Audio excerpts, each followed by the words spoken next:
Hi అండి, agriculture land పై invest చేద్దాం అనుకుంటున్నారా? It's really great idea, but do it the smart way.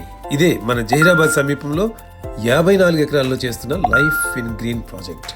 National హైవేకి సమీపంలో ఉన్న ఈ పొలంలో మన life in green team red Jack fruit మరియు మ్యాకడమియా మొక్కలు పెంచుతున్నాం. వీటితో పాటు అన్ని రకాల ఫ్రూట్స్ అండ్ వెజిటబుల్స్ ని నాన్ కమర్షియల్ ఆర్గానిక్ వేలో పెంచుతున్నాం. ఇది కేవలం ల్యాండ్ ఇన్వెస్ట్మెంట్ మాత్రమే కాదు, ఇది లైఫ్ టైం రిటర్న్స్ వచ్చే ప్రాజెక్ట్. సిటీ లైఫ్ కి దూరంగా ఈ పచ్చని పొలంలో గడపడం ఒక అందమైన అనుభూతి. మీరు మీ వీకెండ్స్ లో మీ ఫ్యామిలీతో ఈ సిటీ హజల్ నుంచి దూరంగా గడపడానికి మన లైఫ్ ఇన్ గ్రీన్ లో ఫ్రీ అకామిడేషన్ కూడా ఇస్తున్నాము. ఇక ల్యాండ్ కొన్న తర్వాత మొదటి 3 సంవత్సరాలు ఫ్రీ మెయింటెనెన్స్ కంపెనీ వాళ్లే చూసుకుంటారు. ఇక్కడ ఒక యూనిట్ అంటే 10 గుంటలు ల్యాండ్ వస్తుంది. Company will register your land with all legal documents and verifications. ఇంకెందుకు ఆలస్యం, వెంటనే ఈ కింది నెంబర్కి కాల్ చేయండి. ప్రాజెక్ట్ లైఫ్ ఇన్ గ్రీన్ లో మీ భాగస్వామ్యాన్ని ఈ రోజు నుంచే మొదలు పెట్టండి.